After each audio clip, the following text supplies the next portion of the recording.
Greetings to everyone. Welcome to Datagaps Software Update webinar. I'm Pooja Gupta, Growth Marketing Manager at Datagaps, and I would like to thank you all for joining us today. Today in this webinar, we'll share glimpses of latest updates in Datagaps DataOps Suite. That's the version 2024.4.0.0. And on the panel today, we have Mr. Jason. He's the Director of Technology, and Ramesh Kovaru, our Product Manager. And then we have included a couple of polls as well, which will reflect in the middle of the session. And we would request every attendee to share their feedback by answering those poll questions. Now I hand this over to Jinesh and Ramesh. Jinesh, stage is all yours. All right. Thank you so much, Pooja. Hi, all. Welcome to this webinar. So here we'll be talking about what's new in DataOps Suite version, and this is the 4.0 version for 2024.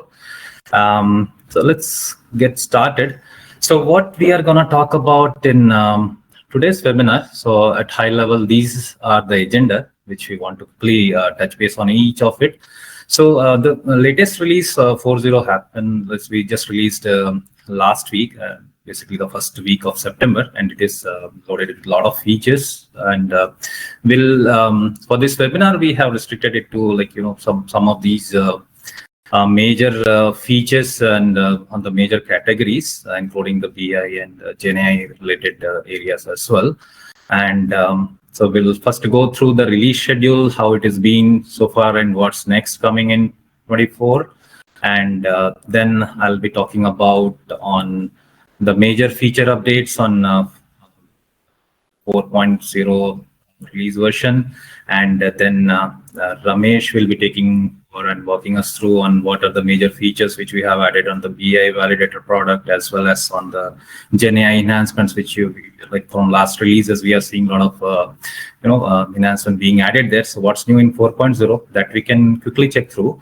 And towards the end, we'll get a glimpse of what is coming next, highlights of the next set of features which will be coming in 5.0, and followed by some Q&A sessions. Like if you have any questions, you can post it and then we can answer it towards the end. So let's get started. So we'll go through this release schedule. So as I said, right, the 4.0 we released in September 2024. Prior to that, we had 2.0 in May, and in June we had 3.0. And major enhancements, I have just listed it over here, but the full list of the releases, how it has been, what are the different features which we have, that we can get more information towards the from the help documentation where we have the release notes. But these are just to give a glimpse of it, like, okay, what are the major enhancements which had been there. And 4.0, it's in September, and then the next release which is planned, it is in November 2024. And what are the items, what are the features which are coming in that releases, we'll quickly touch base on that at the end. And so yeah, this is like previous two releases and then upcoming one, and the recent production version is 4.0 for DataOps Suite. And I'll quickly jump to the next slide, which is about the feature updates which we have in 4.0. So we have categorized the most of the features which we have categorized here in on the scheduling and monitoring area, and then we have for the pipeline enhancements, as well as on the SSO and connecting to the Snowflake on the security area. And we'll quickly touch base on that enhancements which are there on the Dataflow side as well. So apart from this list, there are quite many other features, because this 4.0 had been power packed with the features. So but yeah, we could cover only few. So we are just we'll be going through this and we'll showcase it quickly. So let me get started with the first feature which we have. First category is on the scheduling and monitoring. So what are the enhancements we have here? So first thing is, first I'll talk about it, and then we can quickly go over the screens and then to take a look at that. So we have a monitoring feature which has got added. So this this is going to enable us to know at a real time what are the different pipelines which are running across the container. So this will help the admins or the specific users who wanted to know that, okay, what are the different pipelines running? Is there any different pipelines which are running for longer than expected, or any abnormal behavior? So this will give a holistic view of it.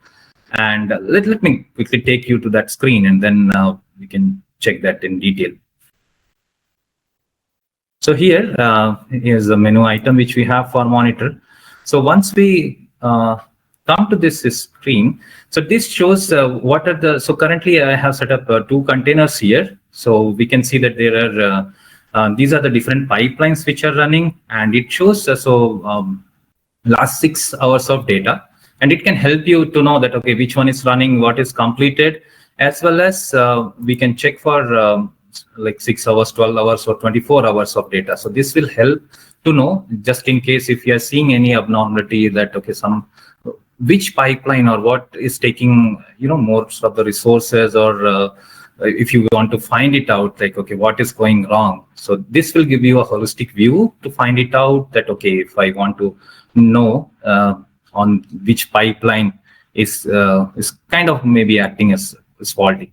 And also you can search with the duration. So here, like, okay, which pipeline has the run duration, so which ran for more than 1 hour, 2 hours, or something running more than 4 hours.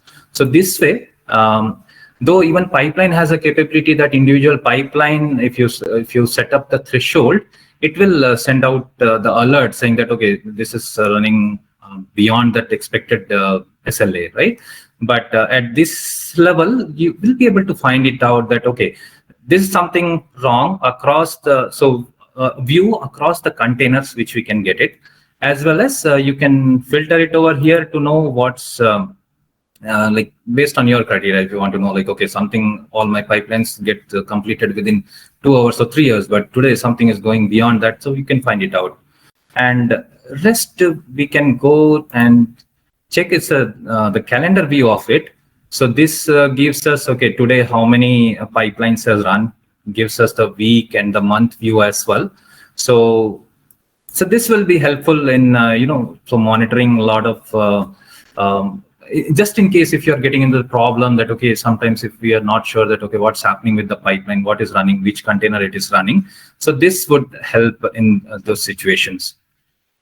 And yeah, that's pretty much on the pipeline monitors. And so next thing which we have, next feature on the monitoring side is on the scheduler. So this is the version which we had prior, right? Like we can see all the schedule which is which is active as of today, as well as we have the run history screen. So once you go to run history, it will show what are the jobs that's completed. But we never had a view which will tell me, okay, so tomorrow what is going to be my schedule. So here there is a calendar view which is added. So this can give you a brief that, okay, this is what are the different kind of schedules which I have already planned. And it can go up to a daily, a day view. You can check for, okay, for a day, these are the different planned ones. And then you can go to the monthly view also. So this will be helpful, to visualize that, okay, these are the different schedules which we have in DataOps Suite, which is running every day. And can help you to get a better picture of it, like, okay, like how many schedules are there, and then what is the time, right? Like if you want to schedule it, if you don't want to have a lot of overlap, that also it can help us from this view. And the third on the monitoring list is the recent run screen, which is more reporting screen, which we had. So this we added in the previous releases. So for the pipeline and data flows, it existed already. But what extension we have it in this release is by default, it will bringing in all the latest runs. So if you have, let's say, this n number of pipelines which have run, it will be bringing in on the latest from each one of it. But if you want to know, okay, what happened to for this specific one pipeline, what are the different runs it happened, you can simply switch it to this view as all. So once you select all and then the specific pipeline, it can give you all the history for that specific pipeline. So this is one more extension on that reporting area. And then the same thing which we have extended it to data quality. So this wasn't there in the previous releases, and now we have this data quality also having this reporting screens or recent runs. And the same it goes to, like, you can check for that all runs or the recent runs, and the same is available for the data flows as well. Okay, so this is pretty much on the monitoring side. Now I'll go back to my presentation. And next in this area, we have the pipeline enhancements. So let's take a look.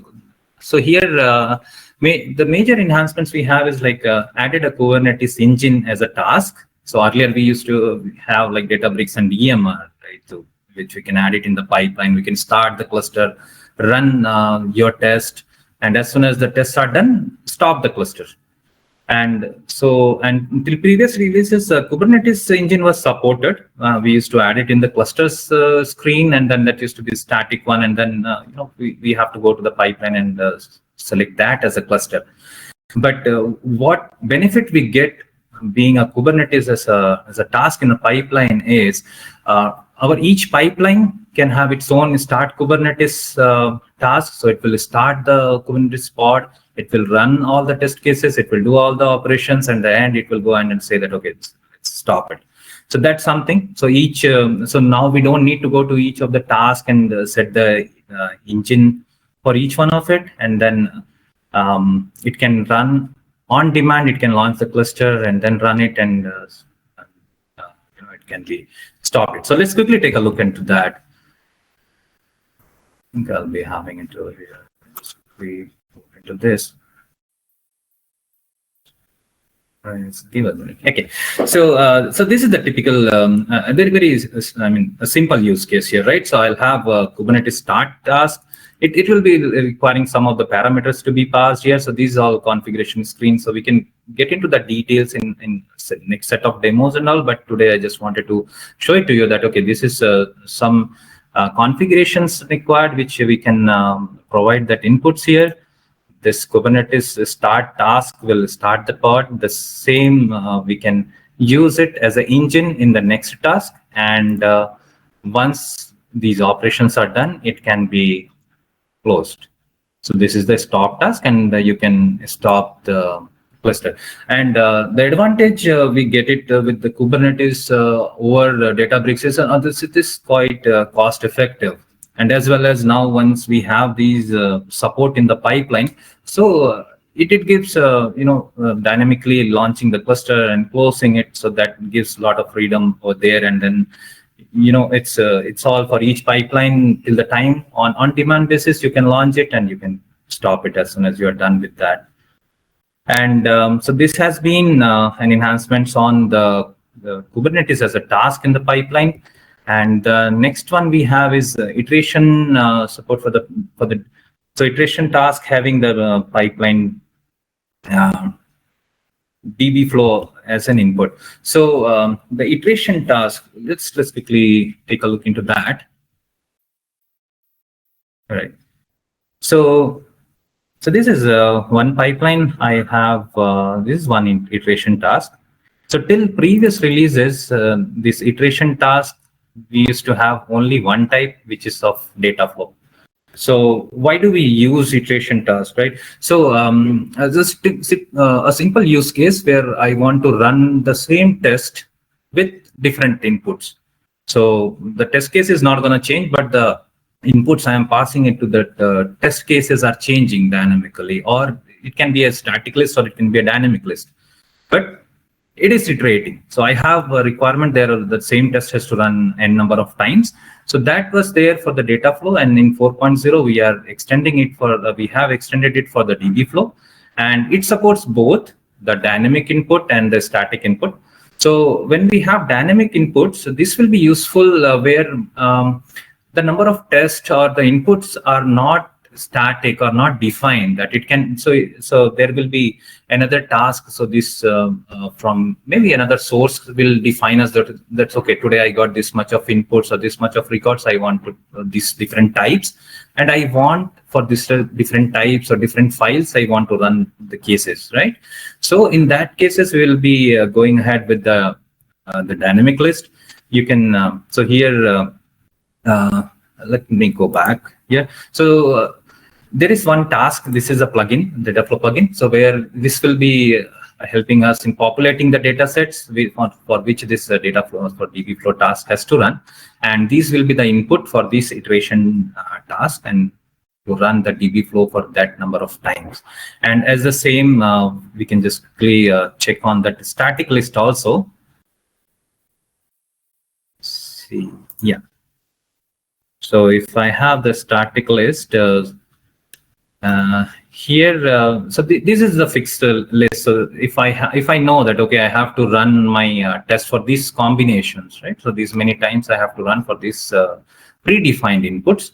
So there we can extend the same iteration task for the DBflow, and it will be running so in sequences. So DBflow that is what is how it is designed basically, but yeah, we can run based on the different inputs a number of times.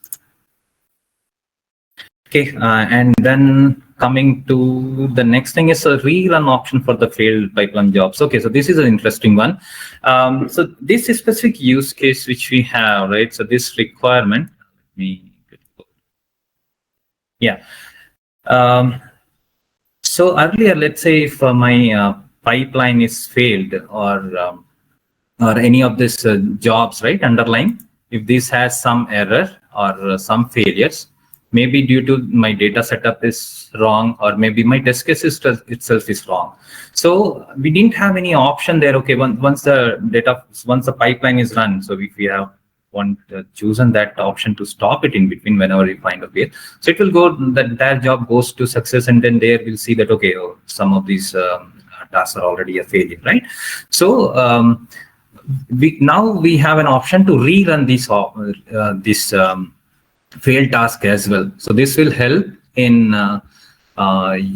correcting the data, correcting the test case, and then again we can rerun it without running already the success ones.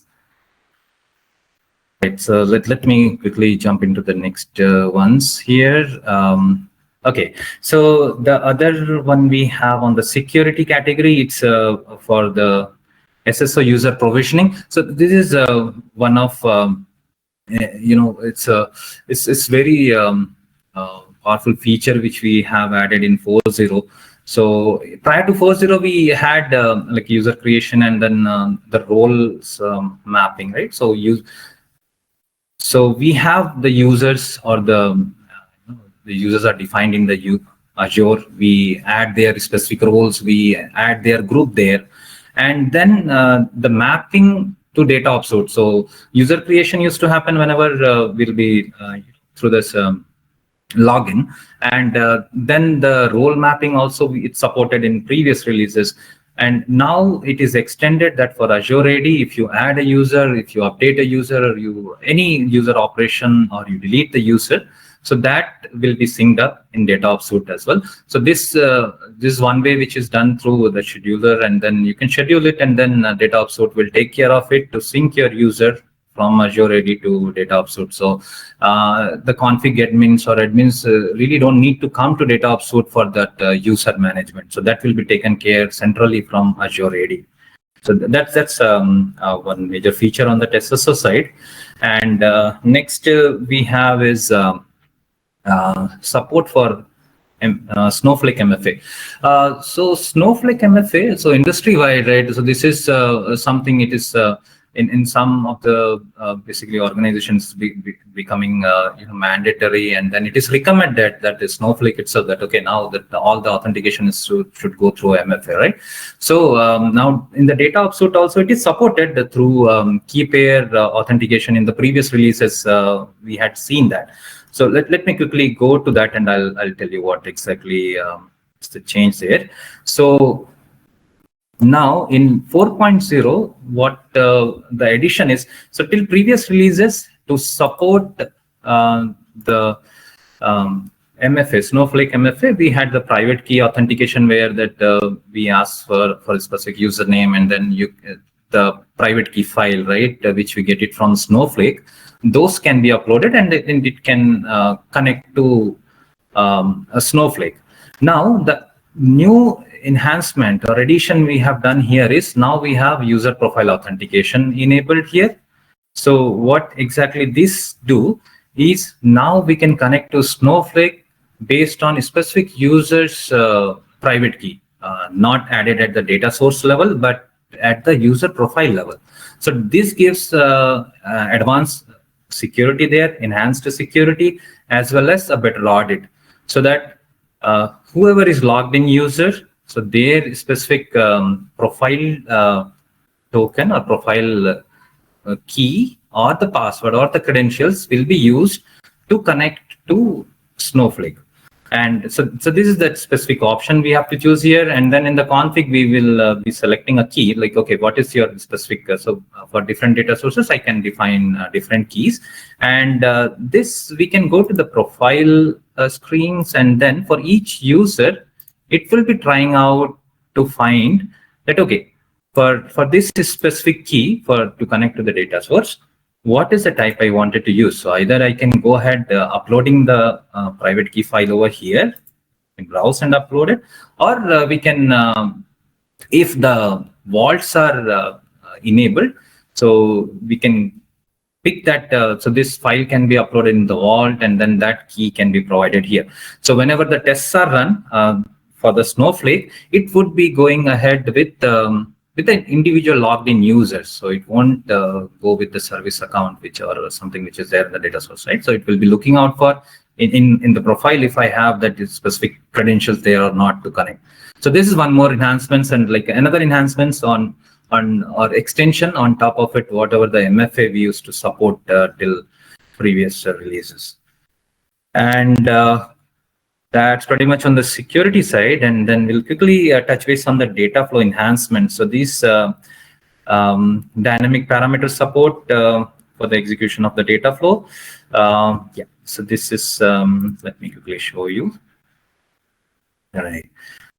Okay, so yeah, till previous releases, we had the static parameters. Means, okay, you can define the parameters like this. Specific value, then let's say this example, right, limit rows. So whenever I use this parameter, it will be always be limiting to like in design mode 10, in the run mode it will be 1000. What about if I have a requirement that, okay, this input has to change every day? So this can happen like if I have a specific use case where we need to compare the data or the records on the incremental basis. So and then that too, let's say if I have to read that, okay, what's the last run date or last the sale date on which I have to run, and so it has to pick our component or the data sources, right, which we have. So that specific component has to pick a specific date from here. I have to pick from the last, whatever the comparison is done. I don't want to consider that. I am not concerned about that. What I need is like latest data, right, from this date to now, or from this data to the recent data.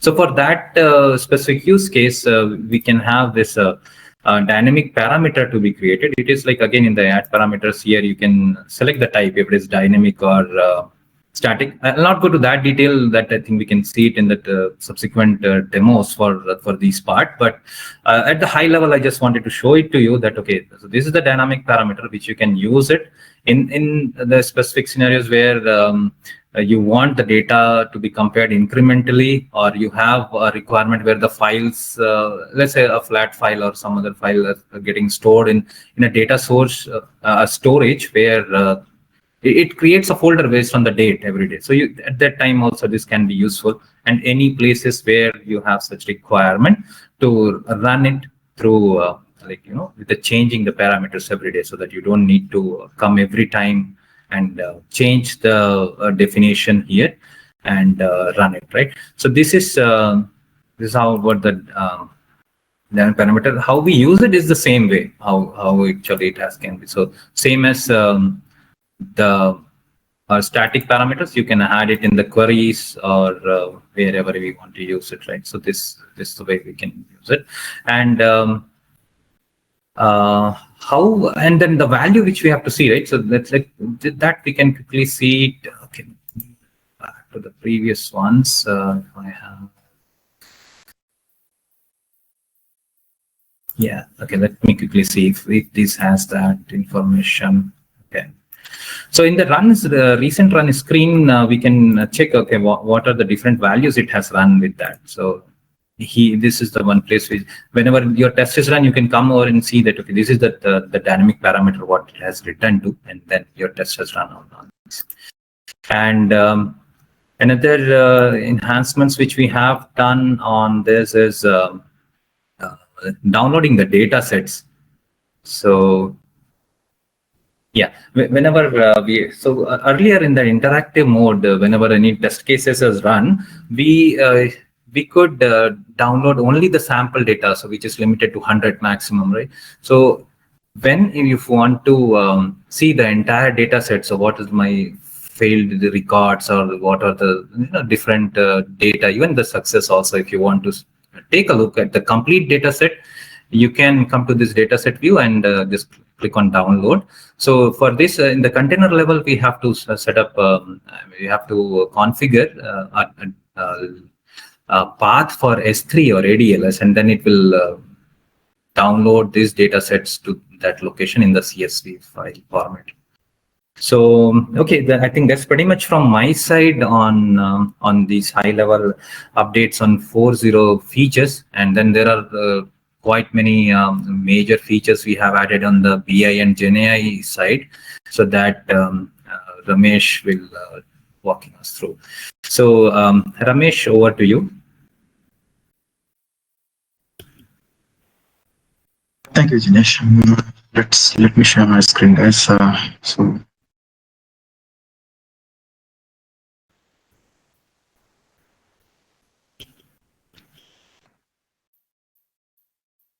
So today I will be talking about the features and enhancements which we have in BI side and as well as GenAI side.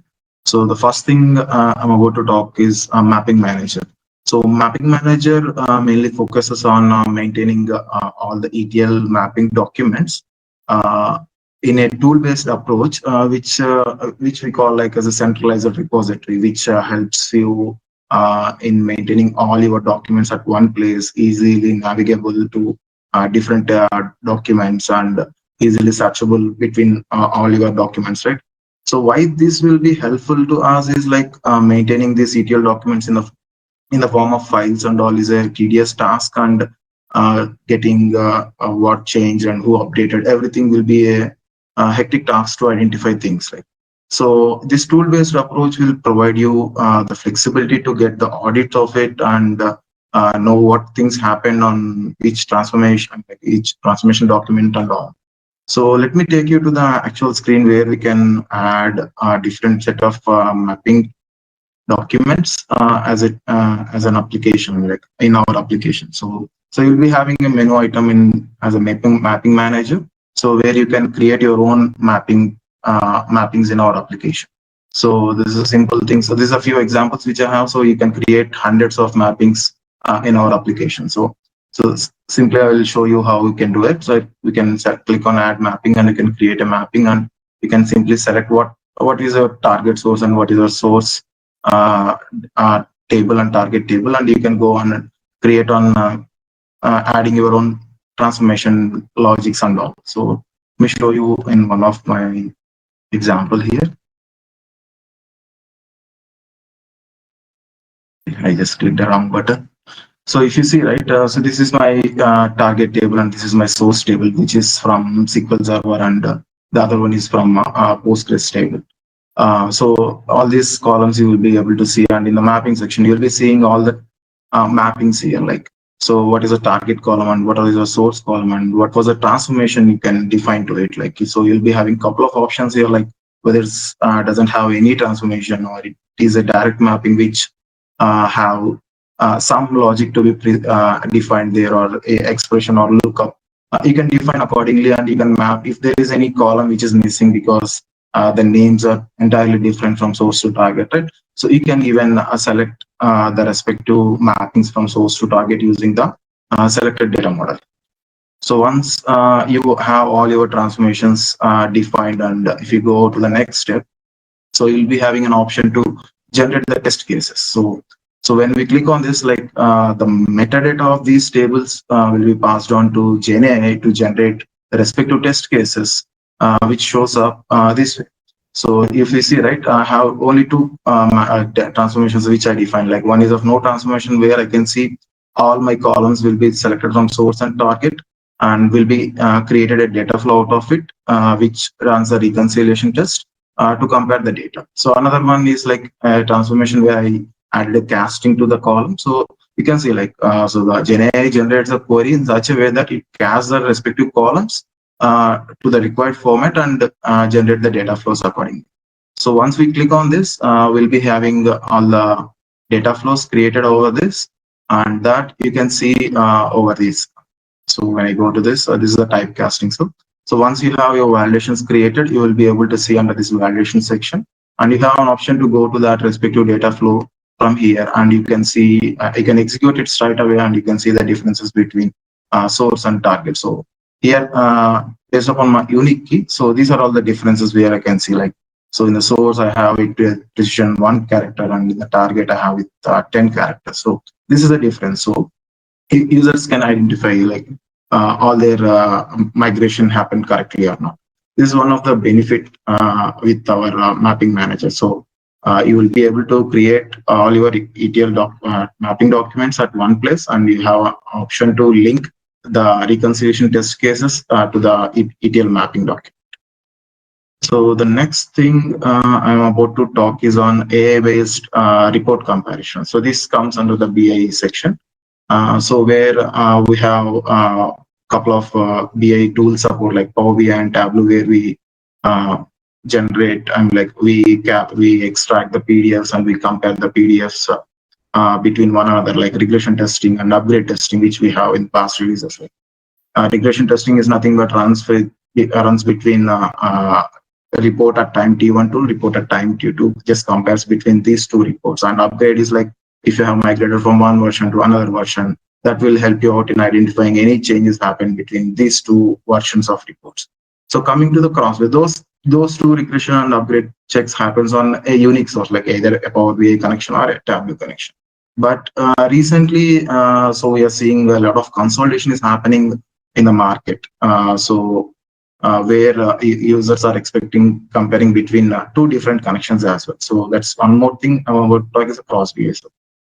So I'll be including these AI differences as well as cross-BI into one. So that's the reason I'm talking both at once.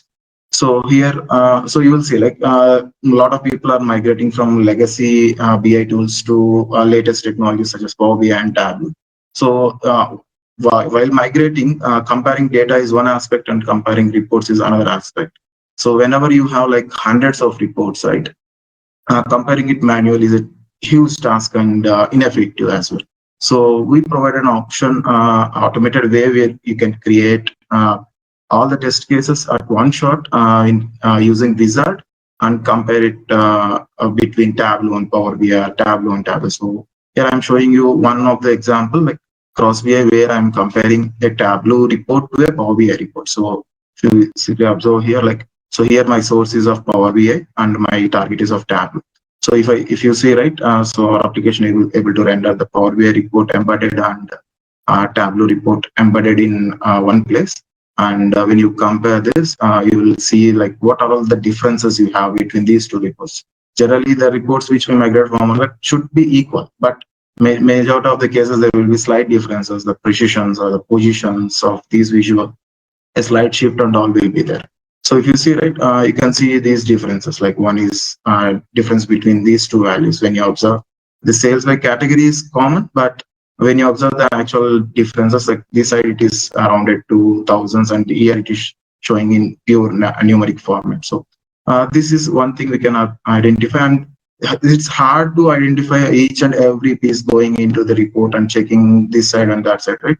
So we have enhanced this to give a summary using AI. So we'll be comparing. So this is an option where you can see the crisp out of it. Like, so in sales by category, what was the details at report A and what was the details at report B, which will give you a script like summary of the report differences, what is happening on the report A side and as well as on the report B side. So you can see, right? So in the report A, in the report A, you will be seeing that everything is coming from in the form of millions, but when it comes to report B, you will be seeing it in the form of thousands. Here, it will be like easy to identify what exactly the differences, and this summary will be helpful in identifying the exact differences instead of getting here and identifying, okay, where is my sales by region is available and where I need to check for the values. Okay, this is one thing which I wanted to talk about, and the next item which I wanted to talk about is tax query.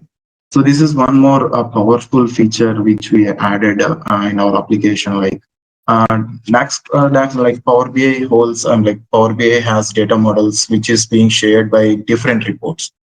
So a Power BI data model can be shared between multiple reports, and we need to validate each and every visual to the source data whenever we wanted to validate the tables.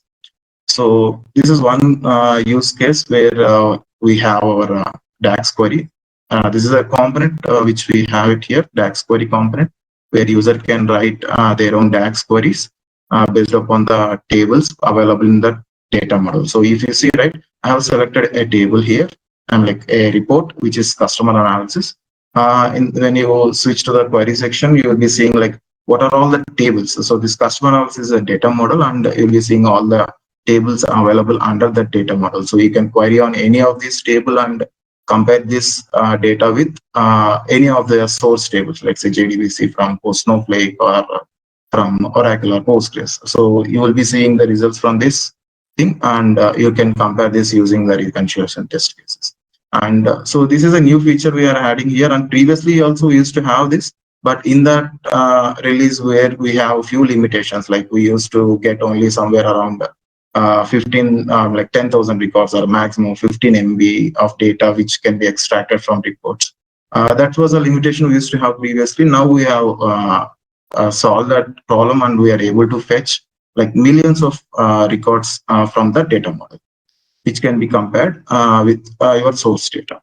And one more enhancement in this one is to utilize this DAX queries in metric compare component as well. So metric compare component is nothing but you can compare metrics between source and target. So it can be two DAX queries where you can see, right, I was checking the mean length and max length to compare whether it is correct or not. And the same fashion, we can compare counts and some. So where you can select source data set and target data sets both as Power BI, or you can write your own queries, like the metric queries, which returns a single value, and you can execute it to see the results, whether those are successful or not.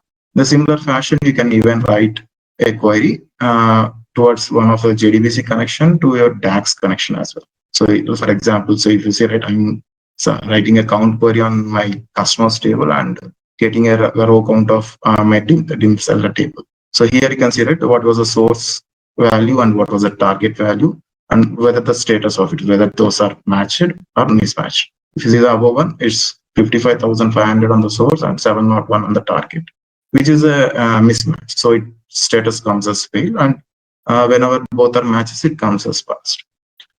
So this will help you in comparing the metrics of basically the row counts or the sums or the averages of your data. And the next set of item which I'm about to talk is on the BI filter data sets.